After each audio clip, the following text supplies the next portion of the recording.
அருட்பெருஞ்சோதி அருட்பெருஞ்சோதி தனிப்பெரும் கருணை அருட்பெருஞ்சோதி. எல்லா உயிர்களும் இன்புற்று வாழ்க, வள்ளல் மலரடி வாழ்க வாழ்க, கொல்லா விரதம் குவள எல்லாம் ஓங்குக, நல்லோ நினைத்த நலம் பெறுக, நன்றி நினைத்த எல்லோரும் வாழ்க இசைந்து. உலக மக்களே, அறிவார்ந்த அன்பர்களே, ஆண்மநேய ஒருமைப்பாடுடைய அன்பர்களே, அருட்பெருஞ்சோதி ஆண்டவருடைய திருவிளையாடலை பார்த்து கொண்டிருக்கிறோம். அருட்பெருஞ்சோதி ஆண்டவருடைய திருவிளையாடல் கலியுகத்தினுடைய கடைசி திருவிளையாடல். கலியுகத்தினுடைய கடைசி முடியும் தருவாயில் 1823 ஆண்டு தொடங்கி 30/1/1874 இரவு 12 வரைக்கும் அருட்பெருஞ்சோதி ஆண்டவருடைய திருவிளையாடல் தொடர்கிறது. இந்த பிரபஞ்சம் தோன்றிய காலத்திலிருந்தே சமயங்களும் மதங்களும் மார்க்கங்களும் உருவாகி, அதாவது 4 யுகங்களிலுமே, கிரேத யுகம், திரேத யுகம், துவார யுகம், கலியுகம், இந்த 4 யுகங்களிலுமே கிரேத யுகத்தில் கலக மார்க்கம், திரேத யுகத்தில் திராவக மார்க்கம், துவார யுகத்தில் நவநீத மார்க்கம், கலியுகத்தில் பஸ்ம மார்க்கம், இப்படி மார்க்கங்கள் உருவாகி, அதன் பிறகு தசா மார்க்கம், சர்புத்திர மார்க்கம், சமய மார்க்கம், சக மார்க்கம் என்ற மார்க்கங்களும் உருவாகி, சமயங்களும் உருவாகி, சைவ சமயங்கள், வைஷ்ணவ சமயம், இப்படி சமயங்களும் உருவாகி, தங்கள் கருத்துக்கு ஏற்றபடி உள்ளத்தில் என்னென்ன கற்பனைக்கு வருதோ அந்த மாதிரி இறைவனை உருவகப்படுத்தி ஆலயங்கள் அமைத்து வழிபட செய்து விட்டார்கள். இது காலகாலமாக நடந்து கொண்டிருக்கிறது. அப்போ சமயங்களும் மதங்களும் மார்க்கங்களும் முடியும் தருவாயில் உலக மக்களுக்கு ஒரு ஆன்மீக பாதை வேண்டும், ஒரு ஆன்மீகமான ஒரு வழி வேண்டும். அருட்பெருஞ்சோதி ஆண்டவர் சுத்த சன்மார்க்கத்தை உருவாக்கி அதை தன் மகனுடைய கையில் கொடுத்து இந்த உலகத்தை பரப்ப வேண்டும் என்பதற்காகத்தான் தன்னுடைய செல்வ பிள்ளையை, தன்னுடைய குலப்பிள்ளையை, மூத்த பிள்ளையை ஒரு தாயின் வழியாக இந்த மண்ணுலகை வருவிக்க செய்தார் அருட்பெருஞ்சோதி ஆண்டவர். இந்த திருவிளையாடல் 1823 ஆண்டு தொடங்குகிறது. தன் மகனை வருவிக்க உற்ற பிறகு 51 ஆண்டுகள் திருவிளையாடல் நடந்து கொண்டிருக்கிறது. 6 திருமுறைகளிலும் நம்மளையெல்லாம் படைத்து காத்து கொண்டிருக்கின்ற இறைவன் வல்லற்பமானவர்கள் திருவட்பாவிலே 6 திருமுறைகளிலும் நமக்கு வழங்கியிருக்கிறார்கள்.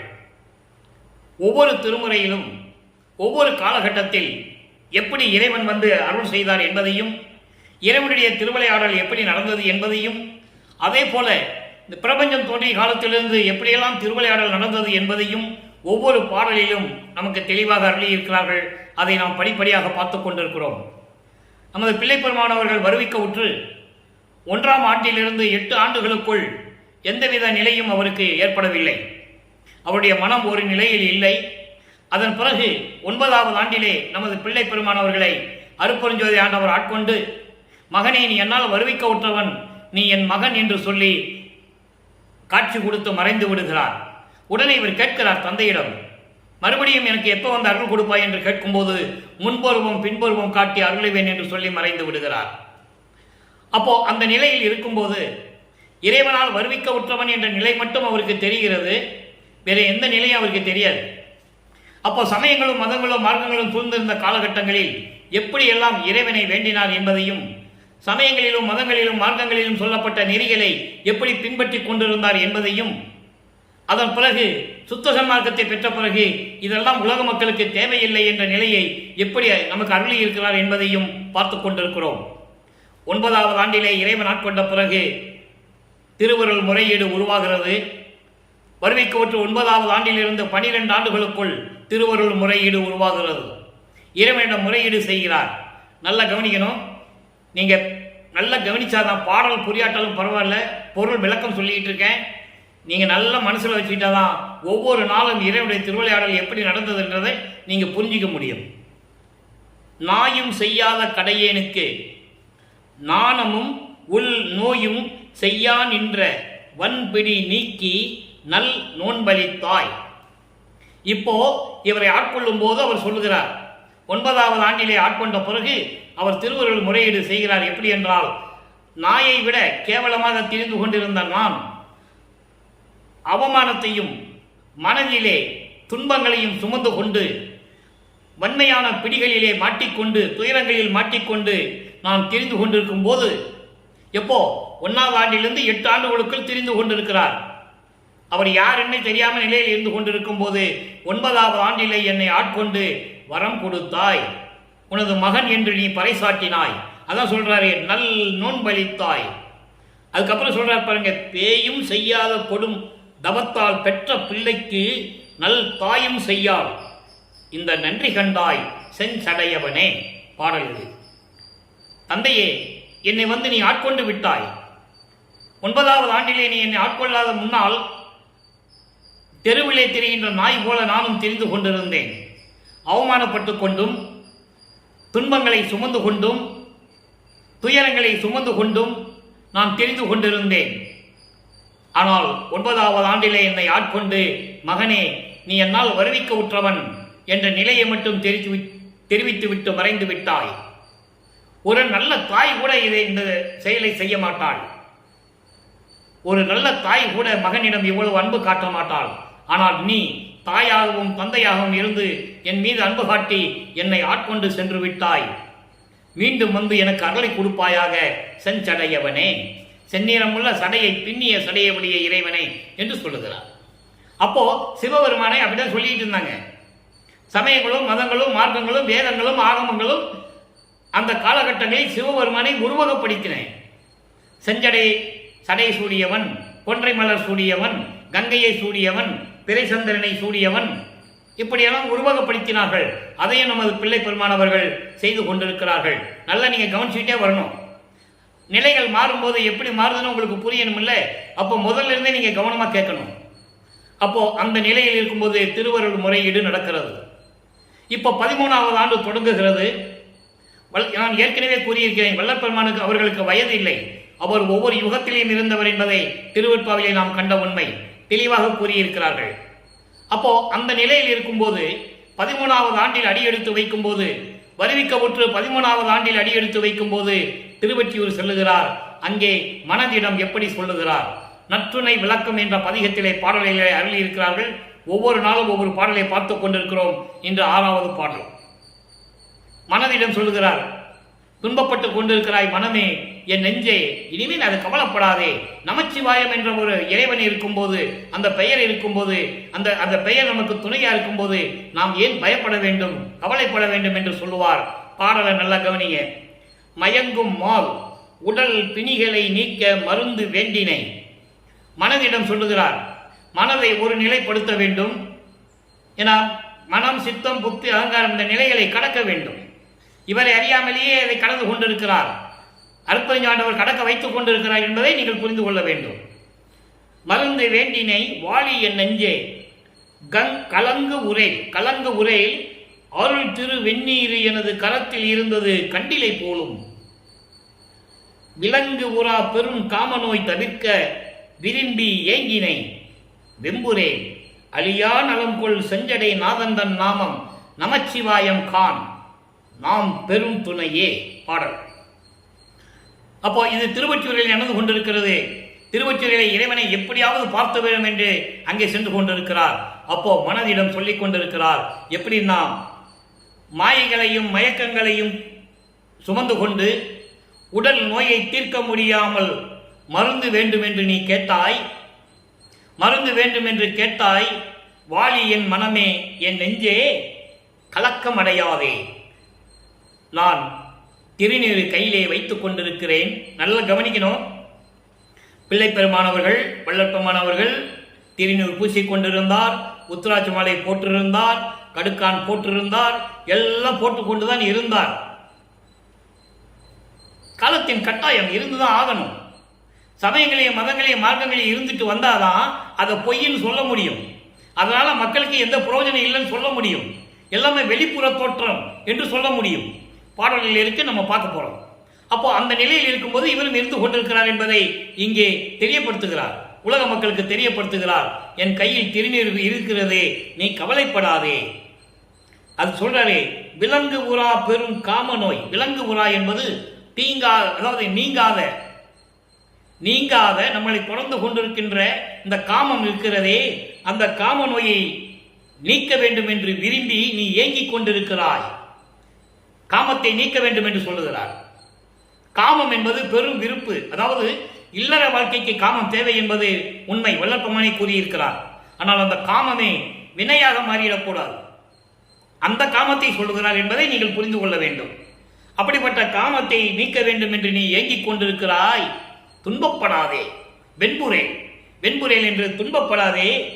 எப்பவும் அழியாத அருள் செல்வத்தை கொடுக்கக்கூடிய நம்ம இறைவனுடைய நாமம் இருக்கிறதே நமச்சிவாயம், நீ தெரிந்து கொள். நமச்சிவாயம்தான் நமக்கு இருக்கின்ற ஒரே துணை என்று கூறுகிறார். இந்த நிலை ஏற்படும் போது வல்லபெருமான் அவர்கள் 13வது ஆண்டிலிருந்து தொடங்கி 18 கிட்டத்தட்ட ஒரு 17-18 ஆண்டுகளுக்குள் இந்த நிலை ஏற்படுகிறது. 2வது எட்டில் இருந்து கொண்டிருக்கிறார். அருட்பெருஞ்சோதி ஆண்டவருடைய திருவிளையாடல் 51 ஆண்டுகள் நடந்தாலும் 8 பிரித்து தன் மகனுக்கு அருளை கொடுக்கிறார். 6 48 6 திருவிளையாடல் நடந்து கொண்டிருக்கிறது. முதல் திருவிளையாடல் தன் மகனை ஆட்கொண்டு வருவிக்க உற்றவன் என்ற நிலையை தெரிவித்துவிட்டு மறைந்து விடுகிறார். அதன் பிறகு 13வது ஆண்டில் தொடங்கும் போது திருவொற்றியூருக்கு அழைத்து செல்லுகிறார். அங்க மனம், சித்தம், புத்தி, அகங்காரம் என்பதை கடக்கவும், காமத்தினுடைய தீமைகளை உலக மக்களுக்கு சொல்ல வேண்டும் என்பதற்காகவும் உள்ளத்திடம் சொல்லுவது போல நமச்சிவாயம்தான் நமக்கு இருக்கின்ற ஒரே துணை இப்போ இருக்கிற காலகட்டத்தில் என்று சொல்லுகிறார். நல்லா புரிஞ்சுக்கணும். இப்போ 2 திருமுறை உருவாகிவிட்டது. அப்போ வல்லபெருமான் அவர்கள் 17வது ஆண்டில் தொடங்கி 24 ஆண்டுகளுக்குள் என்ன நடந்தது? 17வது ஆண்டு தொடங்கி 24 ஆண்டுகளுக்குள் 3ஆம் திருமுறை உருவாகிறது. 3ஆம் திருமுறை உருவாகிறது. 3ஆம் திருமுறையில இதுவரை நாம் 3 பதியம் பார்த்திருக்கிறோம். இரங்கல் மாலை பார்த்தோம், அதுக்கு முன்னால புண்ணிய விளக்கம், இப்படியெல்லாம் பார்த்துட்டோம். இப்போ திருவிழா வியப்பை பார்த்து கொண்டிருக்கிறோம். திருவிழா வியப்பு என்பது அங்கே திருவொற்றியூரை தியாகராஜன் பவனி வருகிறார் என்று மக்கள் சொல்லிக் கொண்டிருக்கிறார்கள். அதை கேட்டவுடனே இவருடைய மனம் இவரை விட்டு விலகி சென்று அவர் முன் நின்று கொண்டிருக்கிறது என்பதை கூறுகிறார். நிலைகள் மாறுகிறது. நிலைகள் மாறும்போது இவர் இறைவன் மீது எவ்வளவு காதல் கொண்டிருந்தார், மா காதல் கொண்டுள்ளேன் என்று சொல்லுவார். அந்த பாடலாம் நம்ம பின்னால பார்க்க போறோம். அப்போ அந்த நிலையில் இருக்கும்போது இவரை விட்டு மனம் சென்று கொண்டிருக்கிறது என்பதை பாடலிலே கூறியிருக்கிறார்கள். 3ஆம் திருமுறை உருவாகிறது. இப்போ வல்லபெருமான் அவர்கள் 3வது எட்டில் இருந்து கொண்டிருக்கிறார்.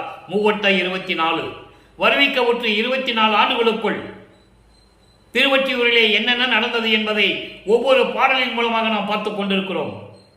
இன்னும் பின்னால் நிறைய பாடல்கள் இருக்கு. இவரை பார்த்தவொடனே தியாகராஜ பெருமான் திருவழியா ஓடுறது, அதெல்லாம் நிறைய விஷயங்கள் இருக்கு. அந்த விளக்கங்களாக அந்த பாட்டு வரும்போது சொல்லலாம் என்றுதான் அதை சொல்லாமல் இருந்து வைத்துக் கொண்டிருக்கிறேன். இப்போ இதை திருவிழா வியப்பு. பவனி வருகிறார் தியாகராஜ பெருமான், திருவொற்றியூரை பவனி வருகிறார். அதை எப்படி சொல்லுகிறார், எப்படி அந்த திருவொற்றியூரை வர்ணனை செய்கிறார், இறைவனை எப்படி வர்ணனை செய்கிறார், உருவகப்படுத்துகிறார் என்பதை நீங்கள் கவனித்துக் கொண்டு வர வேண்டும். சால மாலும் மேலும் இடந்தாலும் அறியா தளல் உருவார், சேலும் புனலும் சூழ் ஒற்றி திகழும் தியாக பெருமானார், பாலும் தேனும் கலந்தது என பவனி வந்தார் என்றனர். பொதுமக்கள் சொல்லிட்டு இருக்காங்க, இவர் காதல கேட்டுட்டு இருக்கிறார். யான் மேலும் கேட்கும் முன்னும் மனம் விட்டு அங்கு அவர் முன் சென்றதே. ஏன் முன்னால என்னுடைய மனம் அங்கு சென்றுகின்றது, அவர் முன்னால போய் நிற்குதுன்னு சொல்ற. இப்ப பாருங்க, சால மாலும் என்பது கிரேத யுகத்தில் திருமால் பன்றி உருவம் எடுத்து வராக அவதாரம், இறைவனுடைய திருவடியை பார்ப்பதற்காகவே வராக அவதாரம் எடுத்தவன் திருமால். கிரேத யுகத்திலே வராக அந்த அவதாரம் எடுத்து இறைவனுடைய திருவடியை பார்ப்பதற்கு மண்ணை பெயர்ந்து கொண்டு சென்று கொண்டிருக்கிறான். இறைவனுடைய திருவடியை பார்க்க முடியவில்லை. அப்படிப்பட்ட உருவம் கொண்டவர், அனல் போன்று நெருப்பு போன்று உருவம் உடையவர், அக்கினி போன்று இருக்கின்றவர் என்று சொல்லுகிறார். அப்படிப்பட்ட இறைவன் திருமால் பன்றி உருவம் எடுத்து மண்ணை பெயர்த்து கொண்டு இறைவனுடைய திருவடியை பார்ப்பதற்காக சென்று கொண்டிருக்கிறான். சென்றும் இறைவனுடைய திருவடியை பார்க்க முடியவில்லை. அப்படிப்பட்ட இறைவன் சேலும் புனலும், சேல் என்பது மீன், புனல் என்பது நீர். நீர்நிலைகளிலே மீன்கள் துள்ளி விளையாடி கொண்டிருக்கின்ற எழில் பொங்கு இருக்கின்ற திருவொற்றியூரிலே சோலைகளும் தென்னஞ்சோலைகளும் பூஞ்சோலைகளும் நிறைந்த திருவொற்றியூரில் இருக்கின்ற இறைவன் தியாகராஜ பெருமானார். திருவொற்றியூரில் இருக்கின்ற தியாகராஜ பெருமானார் பாலும் தேனும் கலந்தது போல, பாலும் தேனும் கலந்தால் எவ்வளவு சுவையாக இருக்குமோ அதுபோல அருளோடு பவனி வருகிறார் என்று பொதுமக்கள் சொன்னார்கள். அங்கே கூடியிருந்தவர்கள் சொல்லிக் கொண்டிருக்கிறார்கள். இன்று தியாகராஜ பெருமான் பவனி வருகிறார் என்று சொல்லிக் கொண்டிருக்கிறார்கள். நான் அந்த வார்த்தையை மேலும் கேட்பதற்கு முன்னாலேயே என் மனம் என்னை விட்டு அவர் முன் சென்று கொண்டிருக்கிறது. முதல்ல 2ஆம் திருமுறையில் என்ன சொல்றாரு? மனதுகிட்ட நமச்சிவாயன்னு சொல்லணும், அதுதான் நமக்கு துணைன்னு சொல்லுவார். இனிமே போக போக அந்த பேரெல்லாம் வராது. சிவாய நமச்சிவாய நம போக போக வராது. ஏன்னா நிலைகள் மாறுது. அடுத்த நிலைக்கு இறைவன் கொண்டு சென்று கொண்டிருக்கிறார் தன் மகனை. இவருக்கே தெரியாமல் அருட்பெருஞ்சாண்டவர் தன் மகனை அடுத்த நிலைக்கு கொண்டு சென்று கொண்டிருக்கிறார். ஆக 3ஆம் திருமுறையிலே கூறுகிறார், தியாகராஜ பெருமான் திருவொற்றியிருக்கிற தியாகராஜ பெருமான் பவனி வருகிறார் என்று சொன்னார்கள். நான் அதை கேட்டு, என் காதில் கேட்டு, அந்த ஒளி அடங்குவதற்கு முன்னால் என்னுடைய மனம் என்னை விட்டு பிரிந்து சென்று அவர் முன்னால் நின்று கொண்டிருக்கிறது. எப்படிப்பட்ட இறைவன்! திருமால் பன்றி உருவம் எடுத்து மண்ணை பிளந்து சென்றால் கூட பார்க்க முடியாத இறைவன். அப்படிப்பட்ட இறைவன் தியாகராஜ பெருமான் என்று சொல்லுகிறார். இப்போ 3 திருமறை முடிந்து விட்டது. 4வது 8 தொடங்குகிறது. 4வது 8 என்பது 25வது ஆண்டிலிருந்து 32 ஆண்டுகளுக்குள், இந்த 8 ஆண்டுகளுக்குள் இறைவனுடைய திருவிளையாடல் என்ன நடந்தது? அங்கேதான் அன்பு மாலை உருவாகிறது, அருட்பிரகாச மாலை உருவாகிறது. முதல் அன்பு மாலை பார்க்க போறோம். அதற்கு முன்னால் ஒரு சின்ன விளக்கம். தனக்கொடி அம்மையாரை தாலி கட்டி அந்த அம்மையாருக்கு விமோசனம் கொடுத்தது, அந்த அம்மையாருக்கு மோட்ச வீட்டை காட்டியது. இந்த நிலை 27ஆம் ஆண்டு நடக்கிறது. 27வது ஆண்டு, அதாவது வருவிக்கவுற்று 27வது ஆண்டில் அந்த அம்மையாரை தாலி கட்டி அந்த அம்மையாருக்கு விமோசனம் தருகிறார். இதை வானவர்களும் தேவர்களும் பிரம்மன் திருமால் முதல் எல்லாரும் வந்து மலர் தூவி மணமக்களை வாழ்த்துகிறார்கள் என்பதை நாம் போக போக பாடல்களிலே பார்க்க போகிறோம். திருவிற்பாவிலே இருக்கிறது. அன்பர்களே, இங்கு பேசக்கூடிய விளக்கங்கள் அனைத்துமே இறைவனால் கொடுக்கப்பட்ட விளக்கம். இறைவனால் கொடுக்கப்பட்ட விளக்கம். வல்லற்பமானவர்கள் தயவோடையும் கருணையோடையும் நான் விளக்கங்களை பெற்று இந்த வள்ளலார் ஊழியன் உங்களுக்கு பொருள்பட விளக்கி கொண்டிருக்கிறேன். அதுதான் உண்மை, அதுதான் சத்தியம். இப்போ அன்பு மாலையில 3வது பாடல். பாடலை நல்லா கவனிங்க. இந்த பாடலை சொல்வதற்கு முன்னால் ஒரு சின்ன விளக்கம். அதாவது இந்த பிரபஞ்சம் தோன்றிய காலத்திலிருந்தே எத்தனையோ ரிஷிகள், முனிவர்கள், அறிஞர்கள், சித்தர்கள் தோன்றி இருக்கிறார்கள். ஒரு காலகட்டத்தில் வாழ்ந்தவர்கள் அதன் பிறகு வந்தவர்கள் அவர்களை பற்றி சொல்லி இருக்க மாட்டார்கள். உதாரணத்துக்கு தேவாரம், திருவாசகம், இந்த நூல்களில் எல்லாம் திருநாவுக்கரசரும் சம்பந்தரும் வாழ்ந்த காலகட்டம் ஒரே காலகட்டம். அதன் பிறகு சுந்தரன் காலகட்டத்தில் சுந்தரனுடைய காலகட்டத்தில் சம்பந்தரும் திருநாவுக்கரசுடைய இறை செயல்களை கூறியதில்லை. அதே போன்று திருநாவுக்கரசரும் சம்பந்தரும் திருமூலரும் சுந்தரனும் வாழ்ந்த காலகட்டத்தில் நடந்ததை வாதவூரான் சொல்லவில்லை. காரணம் என்னவென்றால் அவர்கள் காலகட்டத்தில் அவர்களுக்கு தேவையான வேலையை மட்டும் செய்து கொண்டிருந்தார்கள். என்ன தேவையோ அவங்கள் எப்படி இறைவனை போற்றி வணங்கி இறைவனிடம் அருளை பெற வேண்டுமோ அதை மட்டும் செய்து கொண்டிருந்தார்கள். இதுதான் உண்மை. ஆனால் வல்லற்பமான அப்படி அல்ல. இந்த பிரபஞ்சம் தோன்றிய காலத்திலிருந்து என்னென்ன திருவிளையாடல் நடந்தது, எப்படியெல்லாம் இறைவனுடைய திருவிளையாடல் நடந்தது என்பதை திருவிற்பாவிலே நாம் கண்கூடாக பார்க்கலாம். அதற்கு ஒரு உதாரணம் இந்த பாடல் திருஞான சம்பந்தரை பற்றியது. நல்லா கவனிக்கணும். திருஞான சம்பந்தருடைய அருள் செயல் எப்படி இருந்தது, இறைவனிடம் எப்படி அருளை பெற்றுக் கொண்டார். வல்லப்பமான் கூறுகிறார்கள், காரணம் அவர்கள் செய்த சேவை.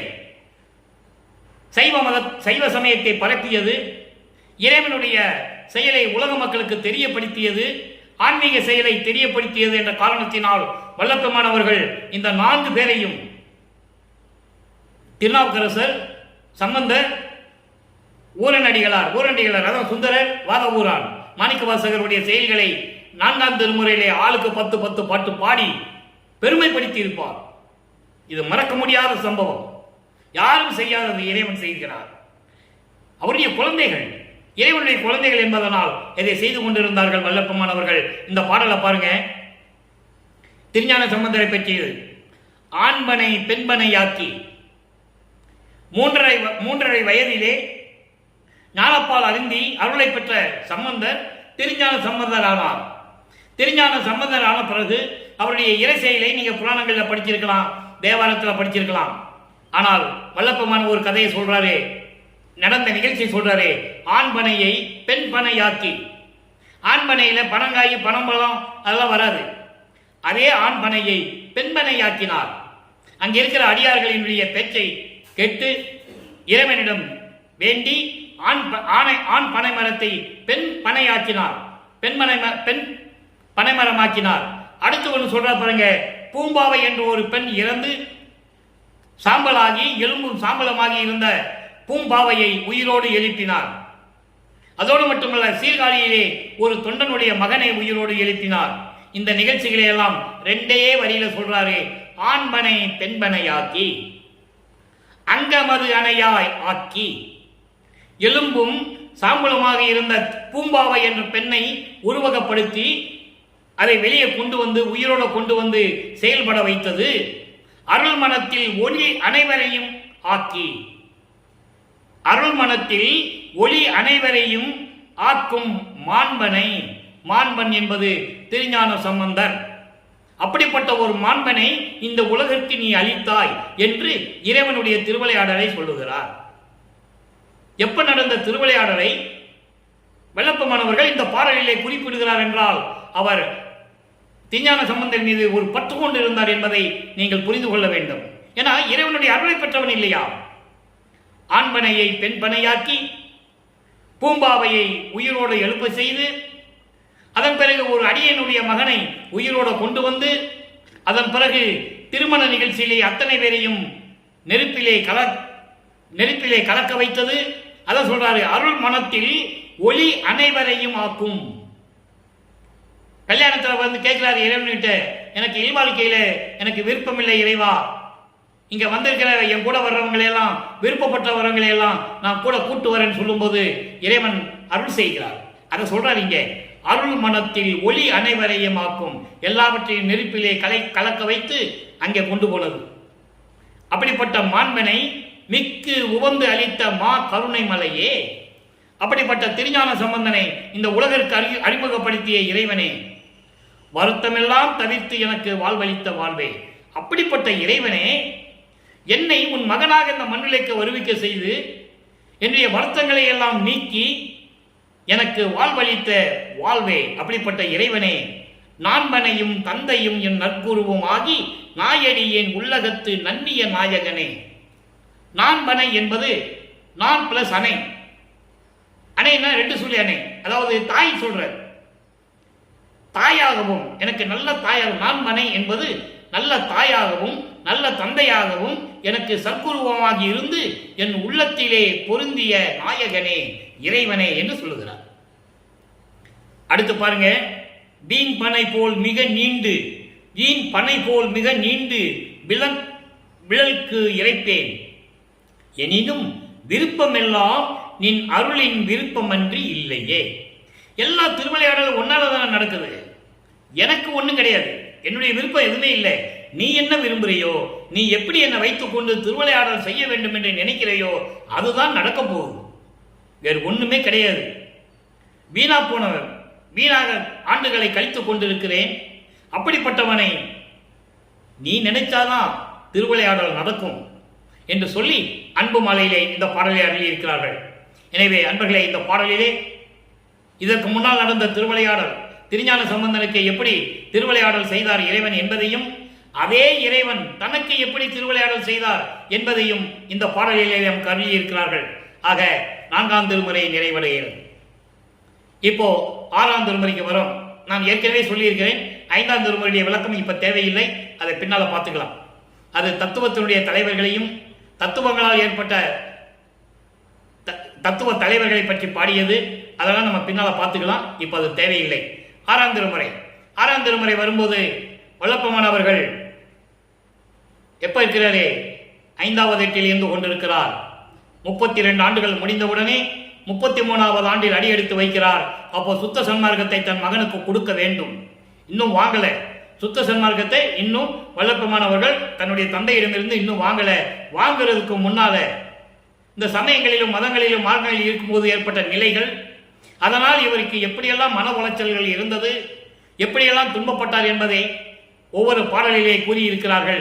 இறுதியாக இறைவன் தன்னோடு இரண்டரை கலந்து எப்படி கடவுளானார், எப்படி இறைவனானார் என்பதை நாம் பார்க்க போகிறோம். நல்லா கவனிக்கணும். 6ஆம் திருமுறை, 6ஆம் திருமுறையிலே தற்சுதந்திரம் இன்மை.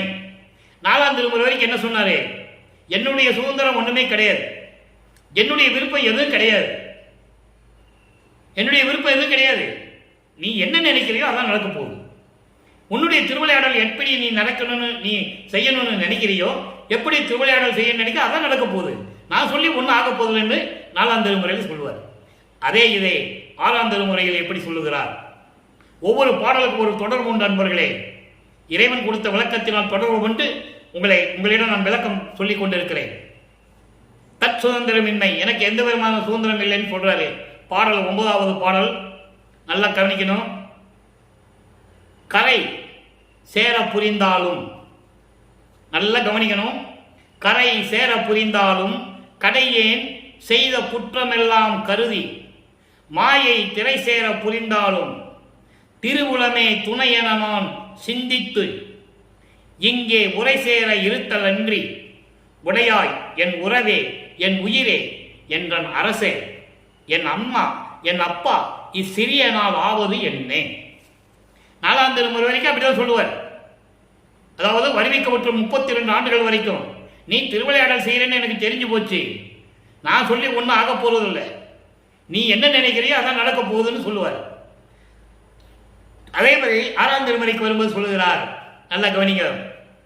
கரை சேர புரிந்தாலும், கரை சேர புரிந்தாலும் என்பது இந்த பிரபஞ்சம் தோன்றிய காலத்திலிருந்தே சமயங்களும் மதங்களும் மார்க்கங்களும் உருவாகி மக்களை அதன் வழிகளில் நடத்த செய்து விட்டார்கள். ஆனால் நான் சமயங்களிலும் மதங்களிலும் மார்க்கங்களில் இருந்த போது என்னை ஆட்கொண்டு இவற்றையெல்லாம் நீக்கி தன் மகனை அந்த குற்றங்களில் எல்லாம் நீக்கி கரை சேர வைக்கும்படி, இதெல்லாம் கடந்து போகும்படி நீ செய்தாலும் சரி, இல்லை நான் சமயங்களிலும் மதங்களிலும் இருக்கும்போது நான் செய்த குற்றங்கள் எல்லாம் மனசுல வச்சுக்கிட்டு மாயைகளையும் மயக்கங்களையும் திரைகளையும் மறைப்புகளையும் நீ கொடுக்க நினைச்சாலும் சரி, நீ என்னை கரை சேர்த்தாலும் சரி, இல்ல உலக நடையில இருக்க வச்சு மாயைகளையும் மயக்கங்களையும் கொடுத்து மறைப்பு நிலைகள் எல்லாம் கொடுத்து நீ என்னை ஆட்கொண்டாலும் சரி, திருவுளமே துணை என நான் சிந்தித்து, உனது திருவுளம்தான், உனது எண்ணத்தில் என்ன இருக்கிறதோ அதுதான் நடக்கப் போகிறது என்று நான் நினைத்து சிந்தித்து இந்த மண்ணுலகிலே இருந்து கொண்டிருக்கிறேன். இங்கே என்பது இந்த மண்ணுலகிலே உன்னால் வருவிக்க விட்டு இங்கு மண்ணுலகிலே இப்பொழுது நான் இருந்து கொண்டிருக்கிறேன். இதை நான் சொல்லதான் முடியும் சொல்றாரு. உரை சேர இருத்தல் அன்றி, நான் சொல்லதான் முடியும், சொல்லிக்கிட்டு தான் இருக்க முடியும் சொல்றேன்.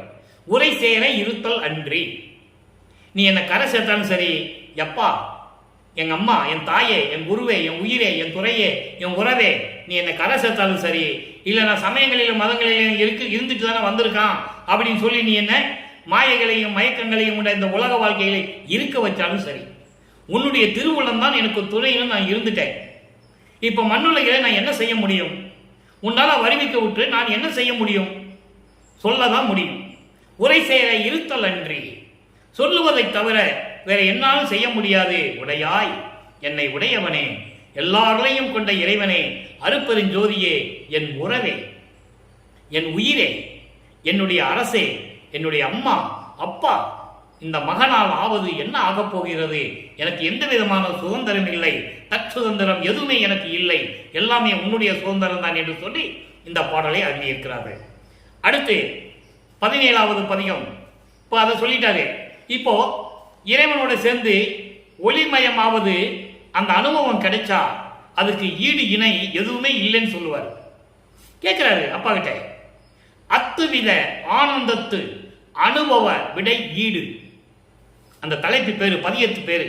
அதாவது ஒளிமயமாக கூடிய ஒரு நிலை, அந்த அனுபவம் கிடைத்து விட்டால் அதற்கு ஈடு இணை எதுவுமே இல்லைன்னு சொல்றாரு. பாருங்க, சிதம்பரத்தே, அன்பர்களை ஏற்கனவே சொல்லியிருக்கேன், சிதம்பரம்னா உடனே சிதம்பரத்துக்கு போயிடக்கூடாது, உங்க மனசெல்லாம் அங்க போயிடக்கூடாது. சிதம்பரம் என்பது திருச்சிற்றம்பலம், அங்க இருக்கிற இடம். சிதம்பரத்தை ஆனந்த சித்தர் திருநடந்தான் சிறிது அறிந்தபடி இன்னும் முழுதும் அறிவேனோ. இறைவனுடைய நிலையை தெரிந்து கொண்டு இறைவனோடு இணைந்து ஒளிமயமாகிவிட்டால் அதனுடைய அனுபவம், அருள் அனுபவம் எப்படி இருக்கும்? அதற்கு ஈடு இணை எதுவுமே இல்லை என்ற நிலையை இந்த பாடலிலே கூறுகிறார். சிதம்பரத்தே, சிதம்பரம் என்பது சுத்த சிவஞான வெளி, இப்போ நம்ம பின்னால் ஒரு பாடலை பார்க்க போகிறோம். 7 வெளிகளை சொல்லுவார். அதில் ஒன்று சிதம்பர வெளி. சிதம்பர வெளி என்பது இங்கே இருக்கிற சிதம்பர ஊர் இல்லை. சிதம்பர வெளி என்பது சுத்த சிவஞான வெளி. அதுதான் 14வது வெளி. அப்படி சுத்த சிவஞான வெளியிலே இருந்து கொண்டு அருள்நடனம் செய்து கொண்டு இருந்ததை கொஞ்சம் தான் நான் பார்த்தேன். சிறிது அறிந்தபடி கொஞ்சம் தான் நான் தெரிஞ்சுக்கிட்டேன். இன்னும் முழுவதுமாக அறிவேனோ, முழுசா நான் தெரிந்து கொள்வேனா? அடுத்து சொல்றா பாருங்க, பதம் பெற உன்னுடைய நிலையை நான் பெறுவதற்கு, உன்னோட இரண்டரை கலந்து ஒளிமயமாக வேண்டும் என்ற நிலையை நான் பெறுவதற்கு அந்த தகுதியை பெறுவதற்கு தேம்பழம் பிழிந்து பாலும் நறும் பாவும் பசு நெய்யும் கலந்தது என. அதாவது நல்ல கனிந்த பழம், நெய், பசும்பால், சக்கரை பாகு இதெல்லாம் கலந்தா எப்படி இனிக்கும்? அது போன்று நான் உன்னை பாடி வணங்கி மகிழ்வேனா? எவ்வளவு அருமையா சொல்றார் பாருங்க. உள்ளத்தை சொல்லுகிறார். உள்ளம் அவ்வளவு இனிப்பாக இருக்கிறது என்று சொல்லுகிறார். உன்னை பாட பாட வாய் மணக்கும் என்று சொல்லுவார்.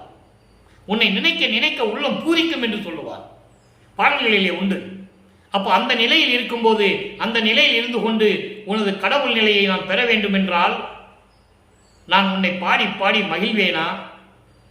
அடுத்து சொல்ல பாருங்க, நிதம் பரவி ஆனந்த நித்திரை நீங்காத நித்தர் பணி புரிந்து இன்ப சித்தி பெறுவேனோ. நிதம் பரவி என்றால் நித்தம் என்றால் தினமும் உன்னை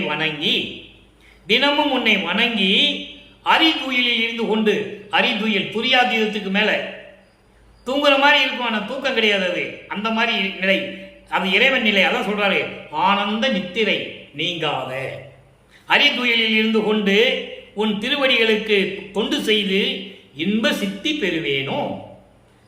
பேரின்பமான சித்தியை நான் பெறுவேனா? உனக்கு தொண்டு செய்து, அரிதுயிலில் இருக்கின்ற உன்னுடைய திருவடிக்கு தொண்டு செய்து தினமும் வணங்கி இன்ப சித்தியை, அந்த பேரின்பமான ஒரு சித்தியை நான் பெறுவேனா? அடுத்து சொல்றாரே, மதம் பரவும் மலை செருக்கில் இருந்த சிறியேன் நான் வள்ளல் குருநாதன் திருவுள்ளம் அறியேனே. மலை போன்ற ஆணவத்தில் இருந்து கொண்டிருந்த நான், எதுக்கு இவர் ஆணவத்தில் இருந்தன்னு சொல்றாரே, சமயங்களிலும் மதங்களிலும் மார்க்கங்களில் என்னை இருக்க செய்தாய். நான் விரும்பி இருந்தது இல்லை, நீ இருக்க செய்தாய். இருந்தேன், வர சொன்னாய், வந்துவிட்டேன். அதாவது பொருள். அப்படி ஆணவத்தில் பயங்கரமான ஒரு ஆணவம், அதான் மலை போன்ற ஆணவ செருக்கில் இருந்த இந்த சிறியவனுக்கு நான் என்ன செய்ய முடியும்? வள்ளலே, என் குருநாதரே, இறைவனே, அருட்பெருஞ்சோதியே, உன் திருவுள்ளம் அறியேனே. உன் திருவுள்ளத்தில் என்னை பற்றி என்ன நினைத்துக் கொண்டிருக்கிறாய் என்று எனக்கு தெரியவில்லை என்று சொல்லுகிறார். காரணம், இவர் அப்பதான் சுத்த சன்மார்க்கத்துக்குள்ள நுழைகிறார். இன்னும் முழுசா வாங்கல. அனுபவ மாலை பாடல் வரும்போது தான் சுத்த சன்மார்க்கத்தை வாங்குவாரு. அதெல்லாம் நம்ம படிப்படியாக பார்க்க போறோம். இப்போ உள்ள போகும்போது என்றாரு, சுத்த சன்மார்க்கத்துக்குள்ள என்றாகும் போது கேட்கிறாரு, இப்படியெல்லாம் நிலைகள் இருக்கிறதே, ஒளிமயமாகக்கூடிய இந்த நிலைகளெல்லாம் இந்த அனுபவம் எனக்கு கிடைக்குமா அப்படின்னு கேட்கிறாரு. சிவஞான வெளியிலே இருக்கின்ற உன்னை நான் பார்க்க முடியுமா? அந்த நடனத்தை முழுமையா பார்க்க முடியுமா? கடவுள் நிலையை அடைந்து ஒளிமயமாகக்கூடிய அந்த நிலையை பார்த்து நான் பாடி மகிழ்வேனா? தினமும் வணங்கி அரிதுயிலில் இருக்கின்ற உன்னுடைய திருவடிகளுக்கு தொண்டு செய்து பணி செய்து நான் அந்த இன்பத்தை பெறுவேனா? எப்படியெல்லாம் சொல்றாரு பாருங்க. சித்தர் பணி புரிந்து, அப்படின்னா அடியனாக இருந்து நான் பணி புரிந்து தொண்டு செய்து இந்த இன்ப சித்தியை நான் பெறுவேனா? நான் ஆணவ செருக்கில் இருந்து கொண்டிருந்தேனே, சமயங்களிலும் மதங்களிலும் மார்க்கங்களில் இருக்கும்போது உன்னை பற்றி நான் தெரியாமல் இருந்து விட்டேனே என்று சொல்லுகிறார். இவ்வளவு அற்புதமான இடமே நீங்க புரிஞ்சுக்கணும். இப்போ பிள்ளை பெருவிண்ணப்பம் பதிகம் 20. பிள்ளை பெருவிண்ணப்பம். அவருடைய மகன், அருட்பெருஞ்சோதியுடைய மகன் விண்ணப்பம் வைக்கிறார் தந்தையிடம். நல்லா கவனிங்க. பொறித்து உன்னை பதியா பெற்ற நாள் அடிமை புரிந்தது போலவே, பொறித்து உன்னை பதியா பெற்ற நாள் அடிமை புரிந்தது போலவே இன்றும் செறித்து நிற்கின்றேன் அன்றி, என் உரிமை தெய்வமும் குருவும் மெய்ப்பொருளும் நெறித்த நட்பாயும் தந்தையும் இன்பமும் நேயமும் நீ என பெற்றே குறித்து அறிந்து அதன் பின் எந்தை நான் ஏறி குதித்தது என் கூறுக நீயே. பாடல் பார்க்கும்போது உங்களுக்கு புரியாது. பொருள் சொல்றேன் பாருங்க, என்னுடைய விளக்கம் சொல்றேன். அதாவது என் அறிவுக்கு தெரிந்த நாள் முதல் தெருவிலே சிறிய பருவத்திலே விளையாடும் பருவத்திலே வந்து நீ என்னை ஆட்கொண்ட பிறகு உன்னை கடவுள் என்று நான் பெற்ற பிறகு பெற்ற நாள் முதல் உன்னை பதியா பெற்ற நாள் உன்னை கடவுளா பெற்ற நாள் முதல் இதுவரைக்கும் நான் தொண்டு செய்திருந்தது போலவே இப்பொழுதும் உறுதியாக நின்று கொண்டிருக்கிறேன். நீதான் கடவுள், நீ என் தந்தை, உன்னால் நான் வருவிக்க விட்டவன் என்ற நிலையில் உறுதியாக இருந்து கொண்டிருக்கிறேன் என்று கூறுகிறார். அதான் சிரித்து நிற்கின்றேன் என்று சொல்கிறார். எப்போ என்னை வந்து எனக்கு அறியாத பருவத்திலே, நான் யார் என்று தெரியாத பருவத்திலே தெருவிலே விளையாடி கொண்டிருந்த போது 9வது ஆண்டிலே என்னை வந்து ஆட்கொண்ட பிறகு நீதான் கடவுள் என்று எனக்கு தெரிந்து விட்டது. அன்று முதல் உனக்கு தான் நான் தொண்டு செய்து கொண்டிருக்கிறேன். இப்பவும் அதே போல தொண்டு செய்து நின்று கொண்டிருக்கிறேன். அதை தவிர என் உரிமை தெய்வமும் நீதான், என் குருவும் நீதான், மெய்ப்பொருள் நீதான், அருட்பெருஞ்சோதி மெய்ப்பொருள் நீதானே. அதே போல சுத்த சன்மார்க்கத்தில் இருந்து கொண்டிருக்கின்ற என் தந்தையும் நீதான், தாயும் நீதான், இன்பமும் நேயமும் நீ என பெற்றே நான் இருந்து கொண்டிருக்கிறேன். எல்லாமே நீதான் என்று நான் இருந்து கொண்டிருக்கிறேன். இதெல்லாம் தெரிந்த பிறகு உன் சொல் மீறி நான் நடப்பேனா? உன் சொல் மீறி நான் நடப்பேனா? அதான் சொல்றாரு, நான் ஏறி குதித்தது. நான் எப்ப உன் சொல் மீறி நான் நடந்திருக்கேன், நீயே சொல்ல அப்படின்னு கேட்கிறார். இது விண்ணப்பமாக வைக்கிறார் தந்தையிடம். மகன் தந்தையிடம் விண்ணப்பமாக வைக்கிறார். நீ எப்ப என்னை ஆட்கொண்ட நாள்ல இருந்து இது வரைக்கும் நீ சொல்றத நான் செஞ்சுக்கிட்டு இருந்திருக்கேன். அப்பவே எனக்கு தெரிஞ்சு போச்சு, நீ தான் என்னுடைய கடவுள், என்னுடைய தந்தை, என்னுடைய தாய், என்னுடைய குரு, எல்லாமே நீ தான் எனக்கு தெரிஞ்சிருச்சு.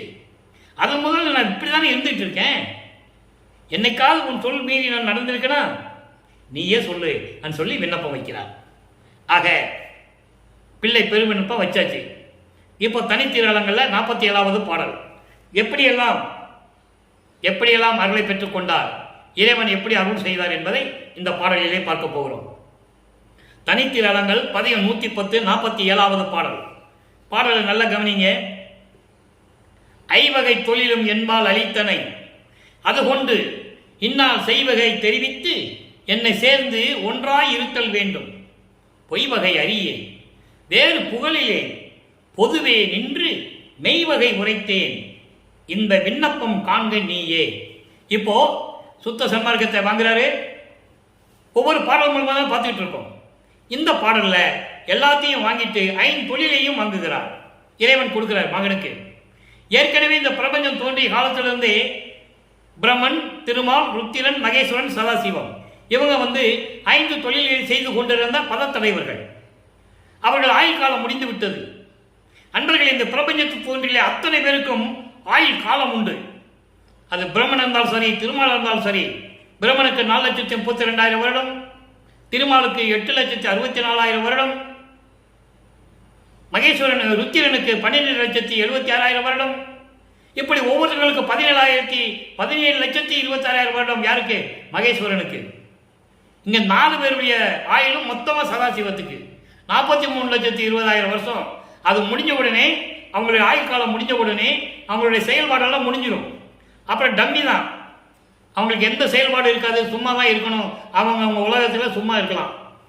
அப்போ அந்த 5 தொழிலையும் அவங்களிடந்து வாங்கி அதை கொடுப்பதற்காகத்தான் தன் மகனை இந்த மண்ணுலைக்கு வருவிக்க செய்து, சமயங்களிலும் மதங்களிலும் மார்க்கங்களிலும் ஈடுபட செய்து, அதன் பிறகு இதெல்லாம் பொய் என்று சொல்லி ஞானசரியில் சொல்லுவார்.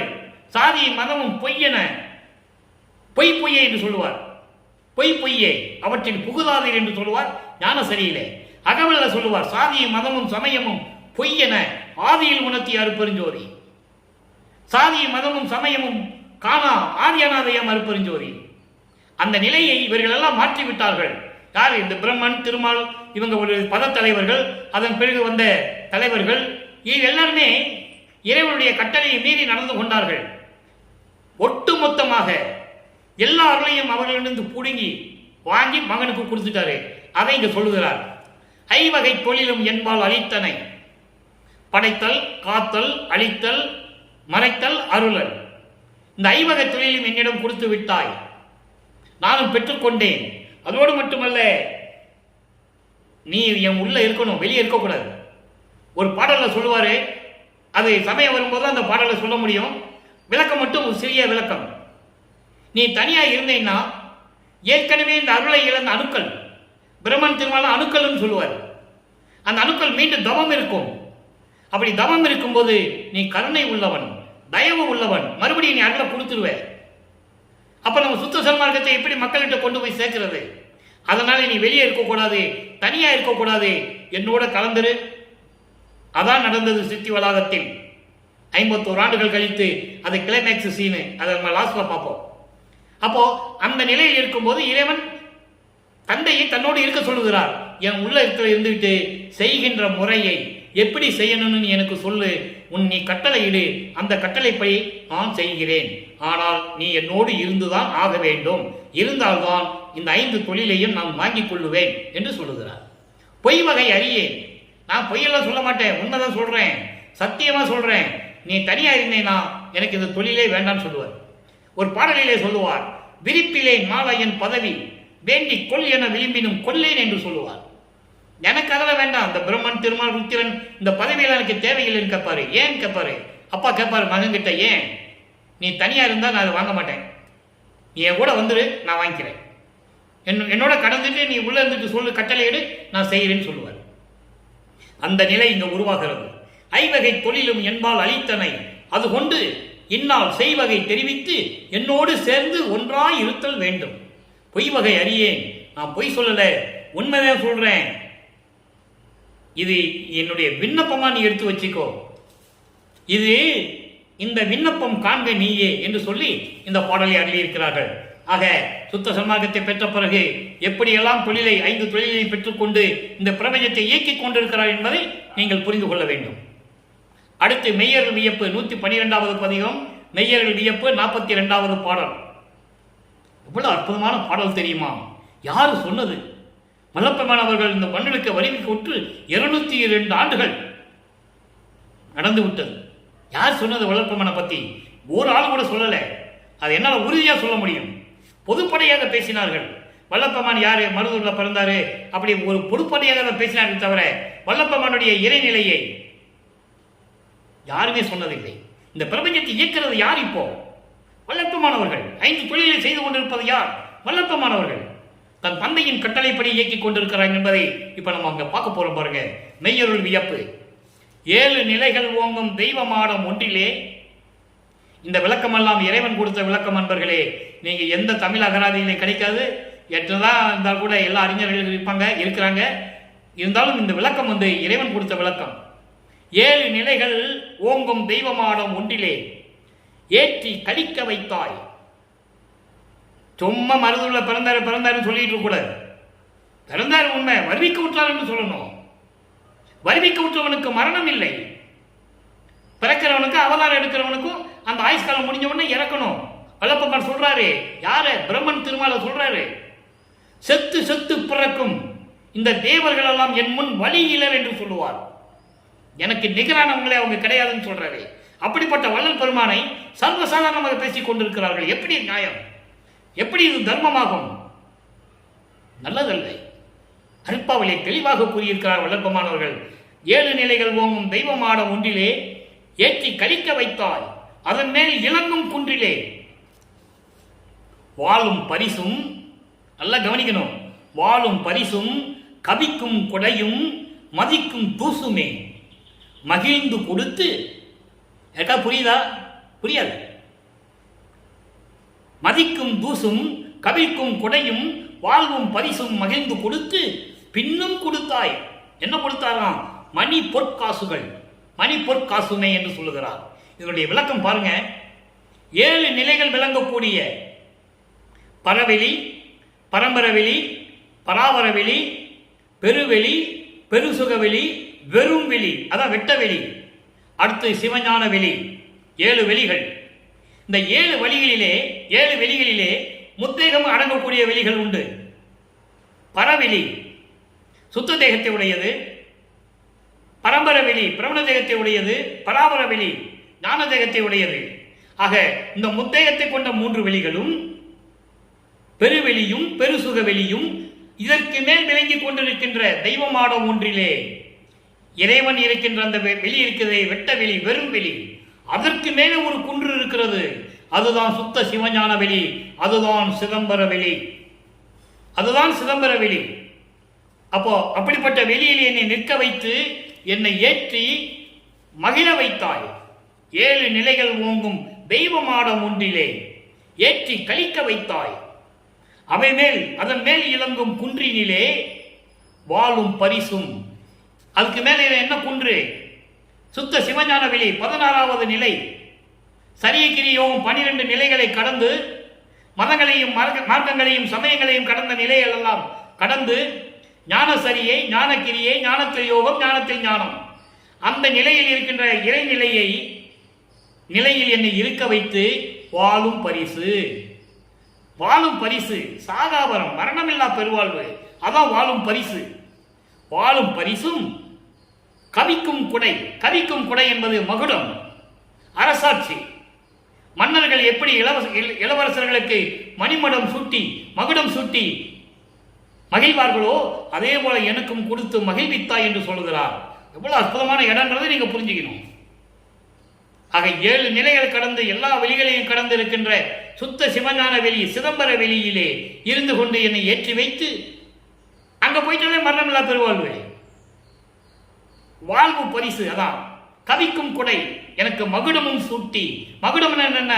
இவன் என் மகன், இனிமேல் இந்த பிரபஞ்சத்தை ஆட்சி செய்யக்கூடிய, அரசாட்சி, அருளாட்சி செய்யக்கூடிய என் மகன் என்று சொல்லி மகிழ்ந்து கொடுத்து, அடுத்து மதிக்கும் தூசுன்னு சொல்வாரு. மதிக்கும் தூசு என்பது ஆடை, விலை மதிக்க முடியாத ரத்தினங்களாலும் பொன்னாலும் மணிகளாலும் சூடப்பட்ட அப்படிப்பட்ட ஆடையையும் கொடுத்து என்னை மகிழ்வித்தாய். அது ஒரு பாடலிலே சொல்லுவார், மங்கள நீராடு மகனே, உனக்கு மணிமடம் சூட்ட வேண்டிய நேரம் வந்து விட்டது. அழகாக சவரம் செய்து மங்கள நீராடி புத்தாடை அணிந்து வா மகனே, உனக்கு மகுடம் காத்து கொண்டிருக்கிறது, மணிமகுடம் காத்து கொண்டிருக்கிறது என்று சொல்லுவார் ஒரு பாடலிலே. அது நம்ம பாடல் வரும்போது பார்க்க போறோம். அதை இங்க சொல்லுகிறாரே, கவிழ்க்கும் கொடை. அப்படிப்பட்ட மணிமுடம் சுட்டி என்னை மகனாக்கி இந்த பிரபஞ்சத்திற்கு பறைசாட்டினாய். அதோடு மட்டுமல்ல, மணி பொற்காசுமை கொடுத்தாய். மணி பொற்காசு என்பது திரு அருள் செங்கோல் ஆட்சியும் கொடுத்து விட்டாய். மணிமுட சுட்டா ஆட்சியை கொடுக்கணும்ல, அதுதானே மன்னருக்கு இயல்பு, அதுதானே இறைவனுக்கு தந்தைக்கு இயல்பு. தந்தை மகனுக்கு ஆற்றுகிறார், இவன் என் மகன், பிரபஞ்சத்தை இயக்க கொள்ளக்கூடிய தகுதியை பெற்றுள்ளான், அவனுக்கு திரு அருள் செங்கோலாட்சியை கொடுக்கிறேன் என்று சொல்லி எனக்கு மகுடம் சூட்டி இறைநிலையை கொடுத்து, அதான் சொல்லுவாரு, அத்துவித ஆனந்தத்து அனுபவ விடையீடு. நம்ம பார்த்தோம்ல, ஒளிமயமாகிவிட்டால் அதனுடைய அனுபவங்கள் எப்படி இருக்கும், அந்த நிலையை இந்த பாடலிலே சொல்லுகிறார் மெய்யருள் வியப்பிலே. அப்படிப்பட்ட நிலையை நான் பெற்றுக்கொண்டேன் என்று சொல்லுகிறார். அடுத்து இறுதியாக ஒரே ஒரு பாடல், சிவ சிவ ஜோதி. எளிமையான பாடல், விளக்கம். இந்த விளக்கத்தை சொல்லணும்னா சொல்லிக்கிட்டே இருக்கலாம், நமக்கு தான் நேரம் பத்தாது. 12வது பாடல், தத்துவம் எல்லாம் ஜோதி. தத்துவங்களை அடக்கி கொண்டிருக்கின்ற அருப்பெருஞ்சோதி ஆண்டவர். 36 தத்துவங்கள். ஆன்ம தத்துவம் 24, அதான் பிரம்ம தத்துவம். வித்யா தத்துவம், விஷ்ணு தத்துவம் 7, ருத்திரன் தத்துவம், சிவ தத்துவம் 5. இப்படி 36 தத்துவங்களையும் அதனுடைய உட்கருவிகள் இருக்கின்றன 60 தத்துவங்கள். மொத்தம் 96ஐயும் வைத்துக் கொண்டிருக்கின்ற இறைவன் அருப்பெருஞ்சோதி. அந்த தத்துவம் எல்லாம் தருவிக்கும் ஜோதி, அதையெல்லாம் எனக்கு கொடுத்து அருளிய ஜோதி. யார் சொன்னது இந்த பிரபஞ்சத்தில்? யாருமே சொன்னதில்லை. அப்படிப்பட்ட இறைவன் அருப்பெருஞ்சோதி ஆண்டவர் அத்துவித பெருஞ்சோதி. இங்க அவர் சொல்லிட்டார் அத்துவிதம். அத்துவிதம் என்றால் ஒளிமயமாகும் என்ற நிலையில் இருக்கின்ற அருப்பெருஞ்சோதியாக இருக்கின்ற அருப்பெருஞ்சோதி ஆண்டவர் ஒருமை தலைவன் என்று சொல்லுவார், ஒருமை இறைவன் என்று சொல்லுவார். அதான் அத்துவிதம். வேறுபாடல்ல, 1 2 அல்ல, ஒன்றே ஒன்று, ஒன்றிலும் ஒன்றல்ல, ஒன்றிலும் ஒன்றது என்று அகவலிலே கூறுவார்கள். அப்படிப்பட்ட நிலையில் இருக்கின்ற இறைவன் எல்லாம் அருளில் விளங்க அமர்த்திய ஜோதி. எல்லா அருளையும் கொடுத்து என்னை இறைநிலையில் அமர்த்திய ஜோதி. எல்லா அருளையும் கொடுத்து எனக்கு அருளை கொடுத்து கடவுள் நிலையில் என்னை அமர்த்திய அருப்பெருஞ்சோதி ஆண்டவர் என்று சொல்லி இந்த பாடலோடு இன்றைய விளக்கம் நிறைவு செய்கிறோம். அருப்பெருஞ்சோதி ஆண்டவருடைய திருவிளையாடல் மீண்டும் தொடர்ந்து நீங்கள் பார்த்துட்டு இருங்க. எனவே அருப்பெருஞ்சோதி ஆண்டவரை வணங்கி சுத்த சன்மார்க்கத்தில் இணைந்து ஒளி வழிபாடு செய்து மகாமந்திரம் சொல்லி அருப்பெருஞ்சோதி அருப்பெருஞ்சோதி தனிப்பெருங்கனை அருப்பெஞ்சு மகாமந்திரத்தை உச்சரித்து இறைவனுடைய அருளை பெற்றுக்கொண்டு இந்த வையகத்தில் வாழ்வாங்க வாழ வேண்டும் என்று இறைவனுடைய தயவோடையும் கருணையோடு விரைவருகிறேன். இந்த வள்ளலார் புலியன் மீண்டும் நாளை சந்திப்போம். அருப்பெருஞ்சோதி ஆண்டவர் திருவிளையாடல் மீண்டும் தொடரும்.